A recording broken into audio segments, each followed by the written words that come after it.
Students, we are going to begin with a very important topic of your Science 1, and that is gravitation.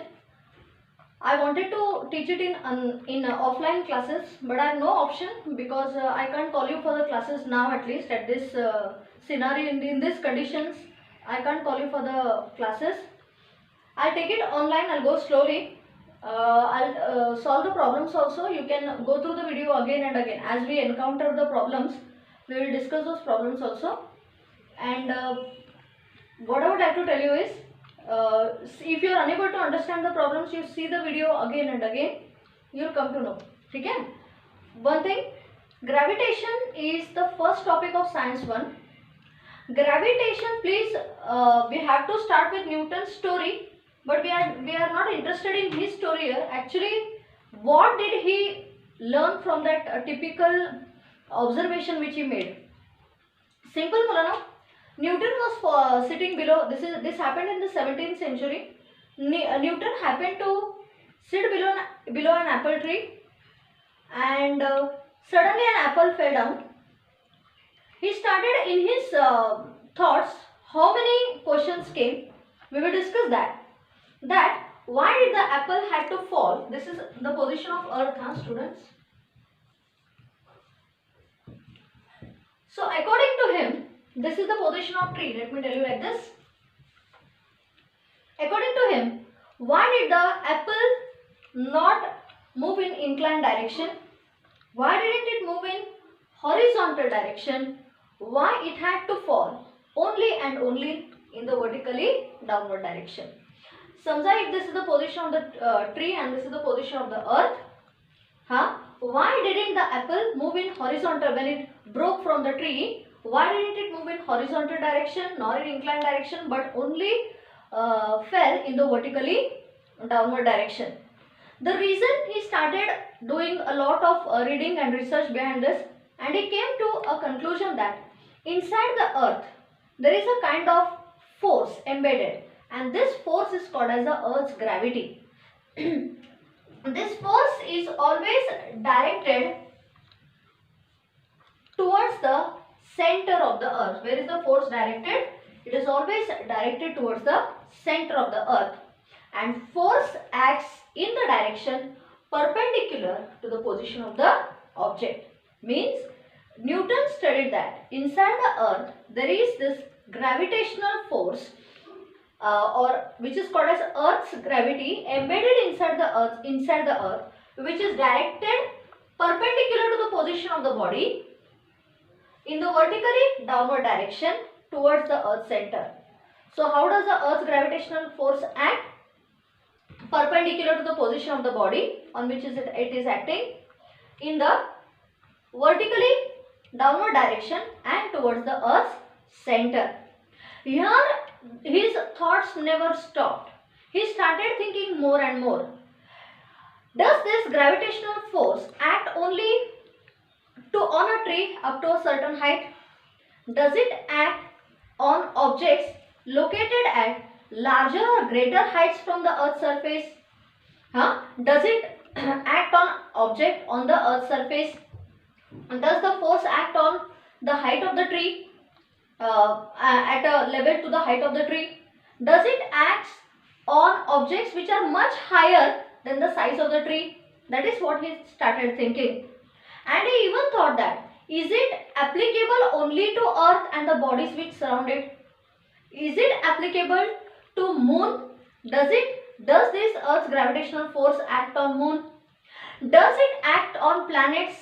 Does it act on the solar system and all that? So many thoughts at a time came in his brain, because he is Newton students. Okay?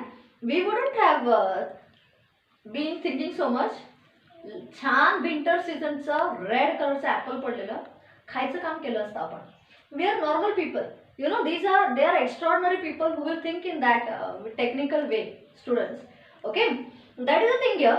So here he did not end at how gravitational. He invented this gravitational force which acts in the vertically downward direction towards the earth's center, perpendicular to the position of the object. He says that, does it act at different height from the earth's surface? Does it act on the satellites of the earth? Does it act between different planets and the sun? So and so forth. ठीक है, one thing. Next thing we are going to discuss is something called as centripetal. Centri म्हणजे सेंटरच्या डायरेक्शननी towards the centre, त्याला म्हणतात centri, concerned with centre. हा, centripetal force. एक example might be you have done in your schools also, because you may not be Newtons, but at least you have some technical knowledge, students. Take a stone, tie it to a string. Does the stone move? No. Okay, you take a stone, you tie it to a strong thread, and does the stone move? Does the stone perform any motion? Not at all, because for motion and changing of position we require a very important physical quantity which is called force. ठीक है, for motion and position what do we require? We require force. Now same stone which is tied to a string, hold it in your hand and whirl it round and round. You are exerting some force by means of the hand on the string, due to which the stone is whirling round and round. Students, when you are whirling it round and round, stop the motion of your hand. Just stop your hand. The stone exactly moves in the, it's like this, you know, the stone exactly moves in this direction. That is tangentially. It does not move up, it does not move down. It always moves in the tangential direction. म्हणजे हे गोष्टी तुम्ही शाळेत का केल्या असाल? समजा जर दगड घेतला हातात, दोरा बांधला आणि गरा गरा गरा गरा फिरवून सोडून दिलं ना, समोर एक मुलगा असेल तर त्याचे दात सगळे त्याला मोजायला हातात येणार. It's that powerful force, students. Okay, when you are, now come back, when you are taking your hand and you are whirling the stone round and round, you find that not the string but the stone is getting pulled by means of your hand. You feel that the stone is getting pulled towards your hand. Okay, this a kind of force which acts on the stone which is attached to the hand by means of the string. When you are whirling it round and round, you find that some kind of force is acting on the stone which is acting towards you or getting pulled towards your hand. That is what is called as a centripetal force. Centripetal force is a force acting on a particle when it is moving along the circumference of the circle. Force acting on a particle along the circumference, directed along the radius and towards the center. And the force, how does it act? How do you feel the stone moving? As if it's getting pulled towards your hand. This is what is called as a centripetal force. So what is centripetal force? It is a force acting along the radius and towards the center of the circle.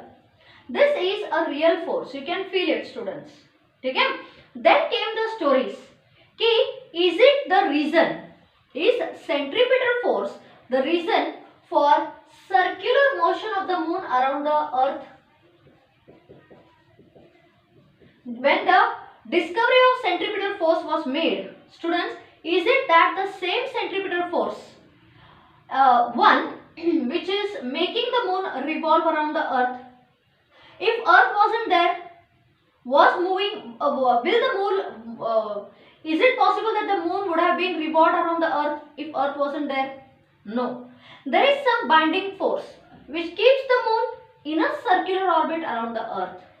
Is it that the centripetal force? Because moon is an actual satellite. Not only that, even the planets revolve around the sun, students. What keeps the planet or what makes the planet move in elliptical or circular orbits around the sun? Some force comes into play. Means deep and deep we are entering, we are trying to connect the centripetal force with the gravitational force. And that is the thing here. Students, you have done one thing. You take a rotating disc, you place a coin. It moves tangentially. A rotating disc rotate व्हायला पाहिजे, ती condition आहे. You take a disc, you rotate it and you place a coin on that. You have done it. It moves away from the center or it moves along the tangent. That is the direction of motion, students, of the force. Okay? But how does the force act? to along the radius and towards the center of the circle only. So, is the same force making the moon revolve around the earth or the planets revolve around the sun? To understand this in a better way, we have to discuss some very important part which is called as the Kepler came even before Newton, students. Kepler's laws of planetary means regarding planets. Planetary motion. Kepler's laws of planetary motion. Students, in that era before Newton, there was no telescope discovered. So scientists, whoever scientists were present, one among them was Kepler, used to observe the motion of the planets and the celestial bodies with the help of their eyes, normal eyes. Okay. Then after Kepler came Galileo, who invented telescope, and through telescope Newton verified this laws. बघा काय ते ठीक आहे. हे केपलरने जे काय laws propose केले, it's only through his observation with a normal eye, not using telescope. He took a typical geometrical figure which is called as an ellipse. Now what is an ellipse? You know, egg shape, somehow egg shape. When the cone is cut in an inclined plane. When you take a simple cone and if you cut it in a perpendicular plane, you get a circle. When you cut a cone in a exactly perpendicular to its plane, you get a circle. But when you cut it in an inclined plane, you get something called as ellipse.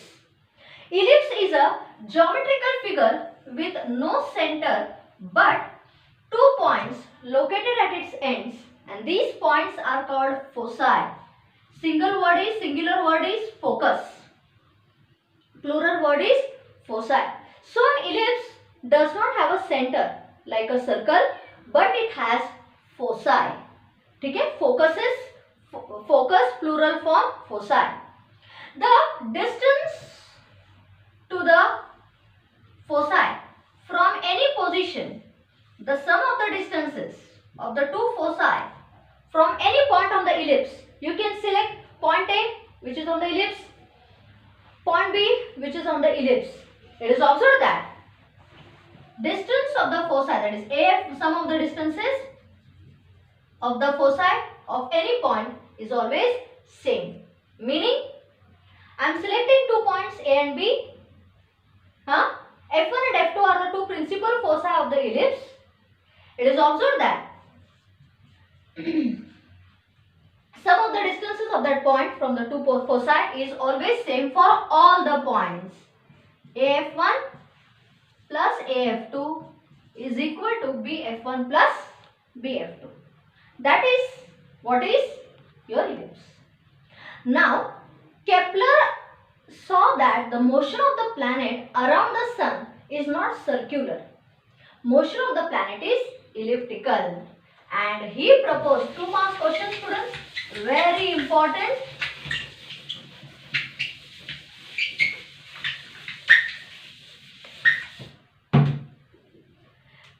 Question, very important. Kepler's laws of planetary motion. First law states that the orbit of the planet,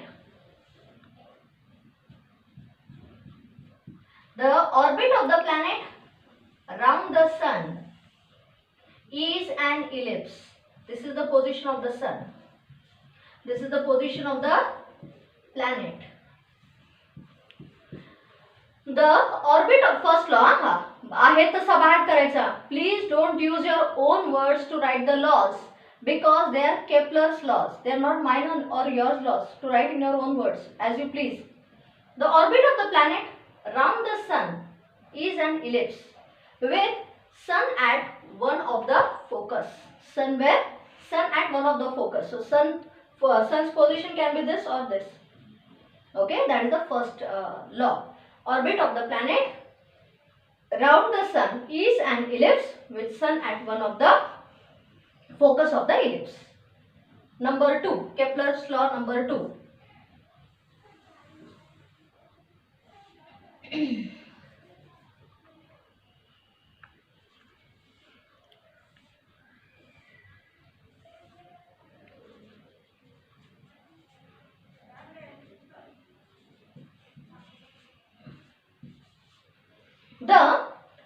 joining the planet and the sun, the line joining the planet and the sun sweeps equal areas in equal intervals of time. Meaning, if a particle or if the planet takes time t to move from position A to position B, and it takes the same time to move from position C to position D, then area AF to B is congruent to area CF to D. I repeat, the line joining the planet and the sun sweeps equal areas in equal intervals of time. Meaning, if the planet moves from position A to position B in time t and takes the same time to move from C to D, then area AF to B is equal to CF to D. Ends the job. That is Kepler's second law. Then you have the Kepler's third law. What does it state? It states that the square of the period of revolution of the planet is directly proportional to the cube of the mean distance between the sun and the planet. You can call this as the mean distance here, R. I'll repeat, square of the period of revolution of the planet is directly proportional to the cube of the mean distance between the sun and the planet. Okay? Now you may ask me, teacher, period of revolution म्हणजे काय? Period means time taken to complete one round. Time taken to complete one round. Maybe one round around the earth, one round around the sun, which is 365 days. That is called time period. The square of the time period of revolution of the planet is directly proportional to cube of the mean distance between the sun and the planet. If this is the position of the planet, D is the position of the planet, it is R cube, and so on. I'll revise Kepler's laws. Every planet revolves in an elliptical orbit around the sun with sun at one of the focus. The line joining the planet and the sun sweeps equal areas in equal intervals of time. The square of the period of revolution of the planet round the sun is always directly proportional to the cube of the radius of cube of the mean distance between the sun and the planet. Ends the job. Please request that रोजचे रोज हे topic जरा learn करा मुलांनो. You have lot of time at home. Please do that. ठीक है? Bye for today.